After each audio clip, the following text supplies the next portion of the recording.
Ano? Sandali, bakit? Hindi niya natigilan na mautalan dahil sa pagkagulat. Mula sa mukha nito, iginala niya ang paningin sa buong paligid. Saka naman niya napansin ang dalawa pang kamera sa kaliwang banda ng kwarto at sa itaas mismo ng flat screen TV na nasa harap ng kama ni Caleb. Caleb, ano to? Umiling ang lalaki. Hindi ko na makakaya pa oras na may nangyari sa iyong masama. Mananatili ako sa tabi mo. Hanggat pwede. Dadaling ko rito ang trabaho ko. Pero kapag kailangan kong umalis, babantayan kita sa pamamagitan ng mga yana. Tumayo siya at lumistansya mula kay Caleb. Magkasalubong mga kilay niya sa halu-halong emosyon na nararamdaman, lalo ng matinding pagtataka at pagkainis. Caleb, don't you think it's too much? Nagbuga siya ng hangin bago naiiling na bumaling sa ibang direksyon.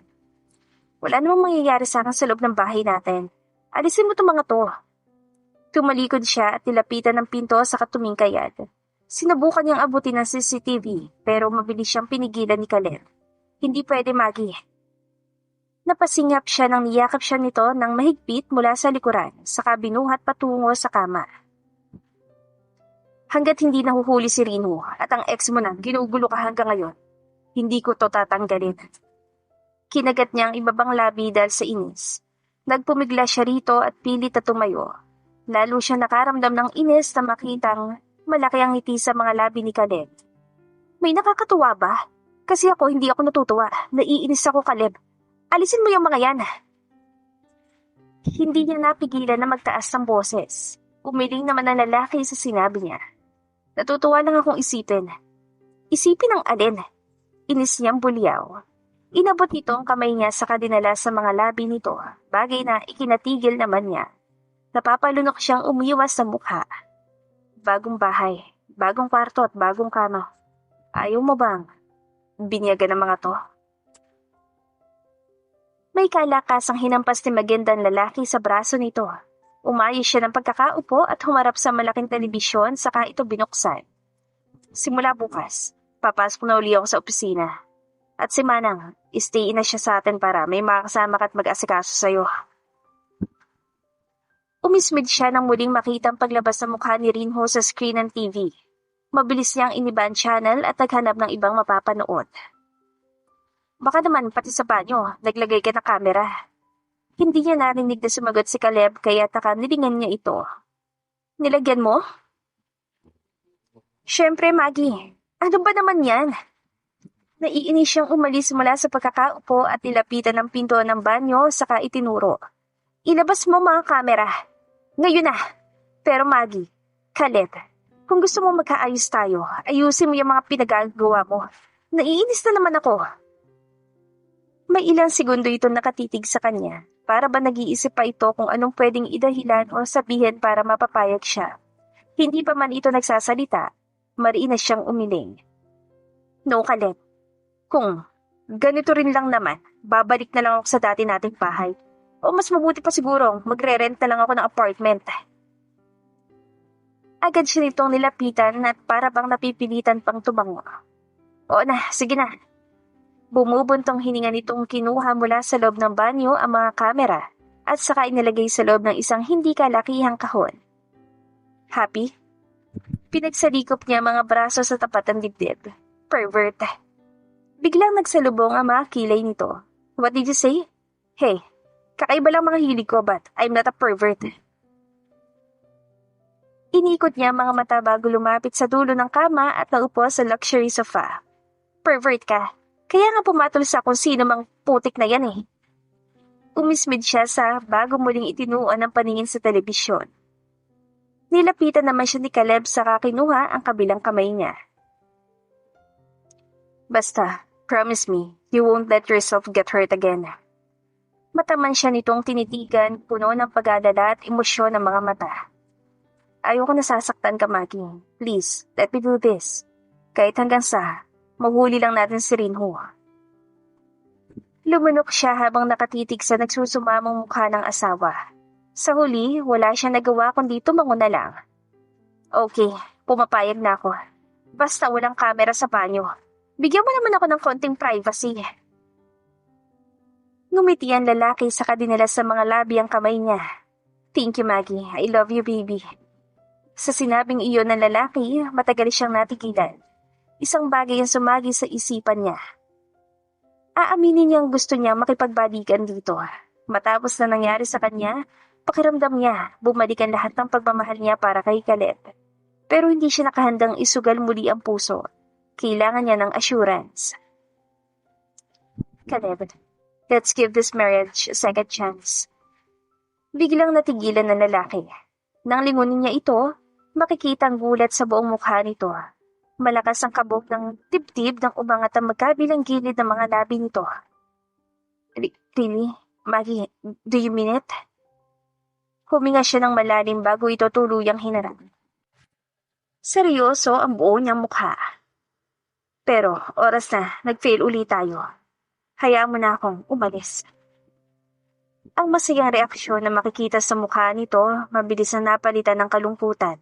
Tila unti-unting binura ang ngiti sa mukha ng lalaki. Maginda. Umiling siya sa asawa. I can't risk my heart again, Caleb. Kahit pa mahal kita, nararamdaman ko may itinatago ka pa rin sa akin. I wanted to give you another chance.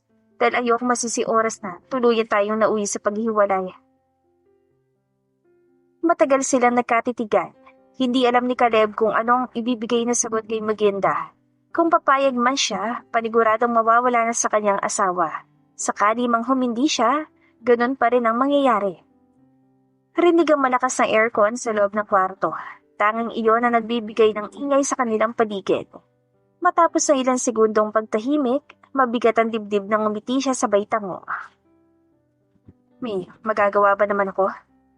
Hinilan niya ito sa kamay at niyakap na mahigpit. Kahit dumating man sila sa puntong yon, hindi pa rin siya papayag na mawala sa kanya ang asawa. Kinaumagahan, matapos niyang alalayang makapag-agahan si Maginda, napipilitan siya nagpaalam dito para pumasok sa trabaho. Hindi ba pwedeng mag-extend? Paglalambing niya sa asawa bago ito hinalikan sa isang pisngi. Ano to, load promo? Mag-extend ka pagkatapos ma-expired ang anli mo? Mahinang tumawa si Maggie bago siya nito hinalikan sa pisngi. Ang sarap naman. I miss this baby. Hinapit niya ito sa bewang at mahigpitan niyakap. Kung pwede nga lang hindi na siya umalis at aalagaan na lang niya ito buong araw, subalit may ibang mga bagay siyang dapat na asikasuhin. Tuluyan niyang iniwan ng asawa ng may ngiti sa labi.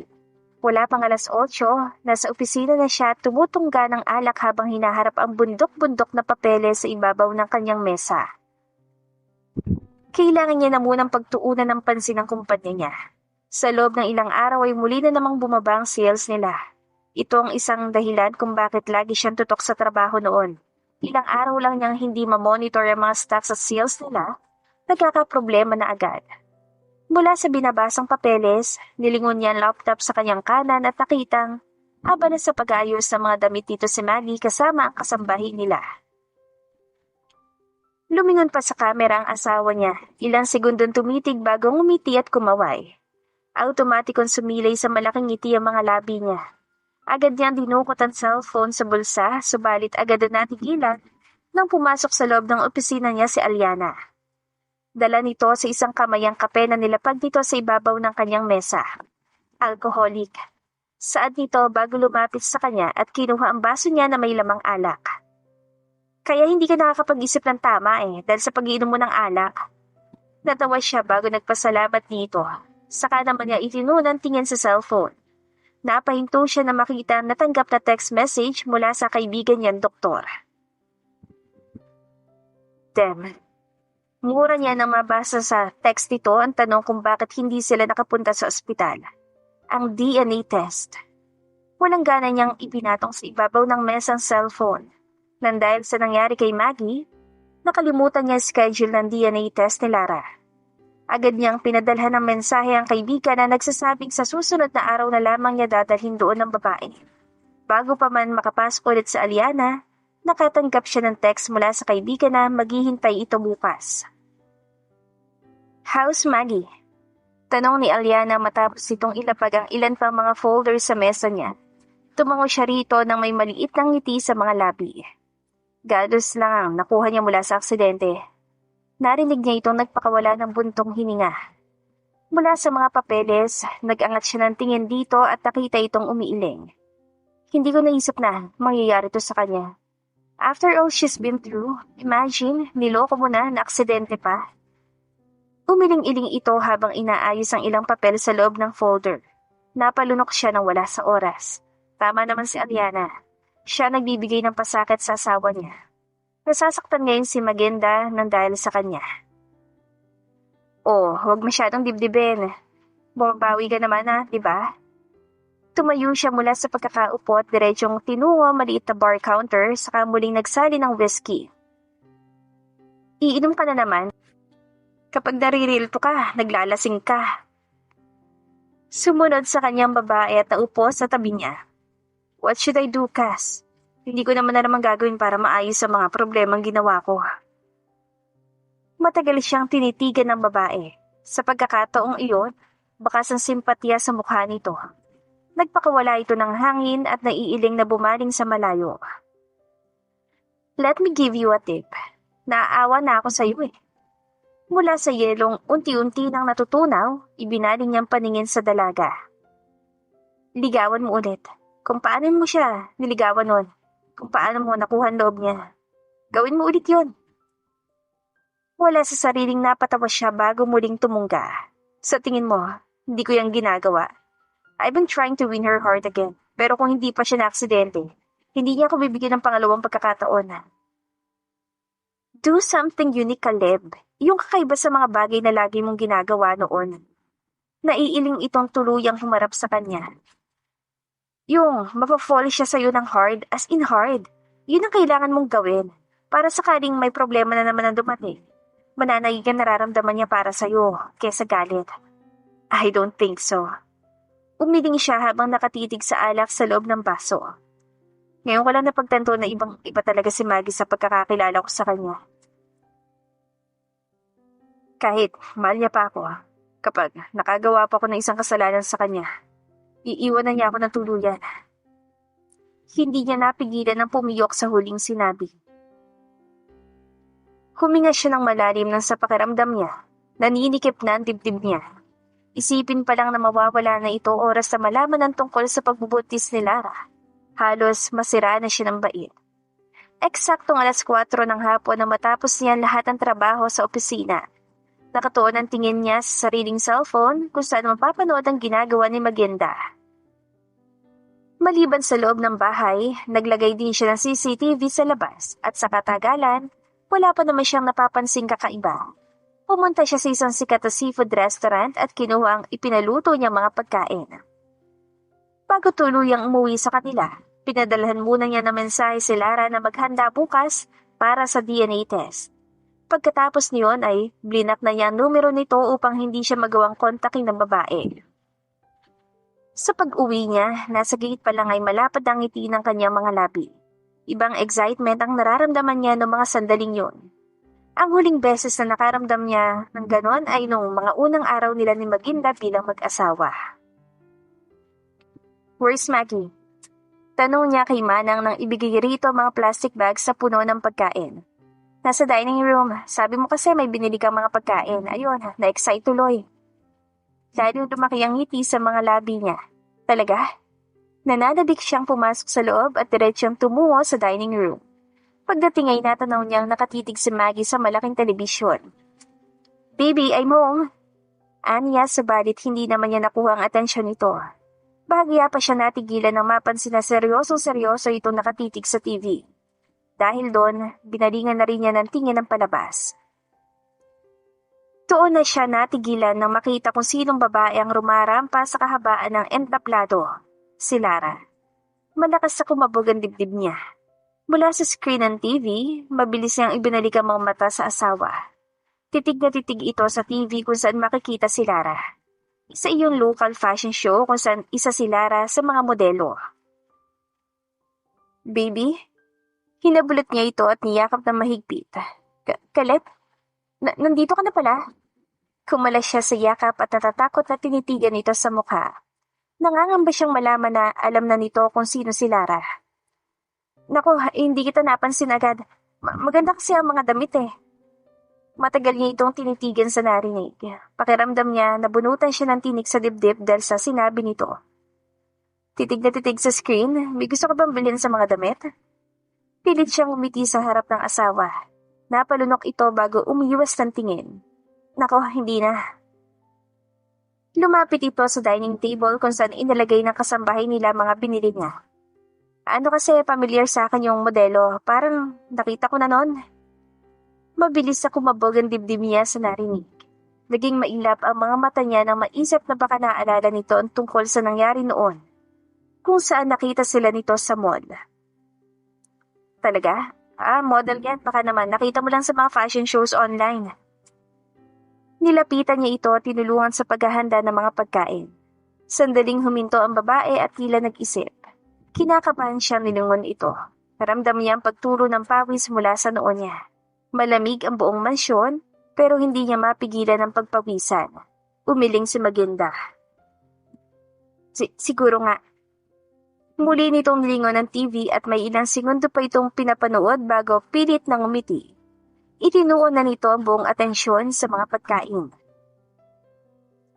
Kumuha pa ito ng isang shrimp at nag-umpisang kumain. Bigla naman niyang naisip si Lara. Nilingon niya ang telebisyon bago kinuha ang remote at saka pinatay ito. Lumiliit na ang mundo ni na Magenda at Lara. Sa pakiwari niya, malapit ang dumating ang araw kung kailan tuluyang magkikita ang dalawa. Tahimik silang nasa hapagkainan habang kumakain. Ang katulong nila ay abala sa loob ng kusina habang gumagawa ng panghimagas. Si Magenda naman ay nakatuon ng buong atensyon sa kinakain nito. Sabing ako na nga diba? Natatawa niyang wika habang mataman na pinapanood ang ginagawa nito. Kanina nang magpresenta siyang balatan ng shrimp, maging ang alimango na sinusubukan nitong buksan, tumanggi ang babae. Hindi niya alam pero ramdam niyang biglang panlalamig nito. Agad siyang nakaramdam ng pangamba na maisip na baka nagkakaganon ito dahil sa babaeng si Lara. Ramdam niya ang pag-iwas nito, pansin din niya ang pagiging mailap na mga mata nito. Ngayon naman ay halos malukot na mukha nito sa inis dahil nahihirapan itong balatan ng hipon at alimango na kinakain. Tumukwang siya at kinuha ang alimango sa kamay nito at isang plato na mayroong maraming hipon. Bakit ba parang may problema ka? Pansin kong hindi ka mapakali. Naglakas loob na siyang ilabas ang nilalaman ng isip. Tila gulot namang pumaling sa kanya si Magenda. Bahagyang nakaawang ang bibig nito at bakas ang kaba sa dalawang pares ng itim nitong mga mata. Wala. Ano ba yung sinasabi mo? Awkward pa itong tumawa bago kinuha ang malaking baso ng juice sa tabi. Saka iyon diretsyong ininom.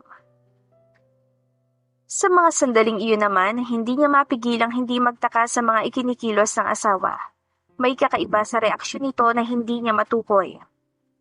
Sandali siyang tumigil sa ginagawang pagbabalat ng mga hipon saka ito tinitigan. Hindi ito makatingin sa kanya at pansin niya ay dahil iyon sa lalim ng iniisip nito. Nang mabaling naman sa kanyang paningin nito at mapansing nakatitig siya, agad na nagsalubong ang dalawang kilay ng babae. Akala ko ba, babalatan mo yan? Gutom na ako, Caleb.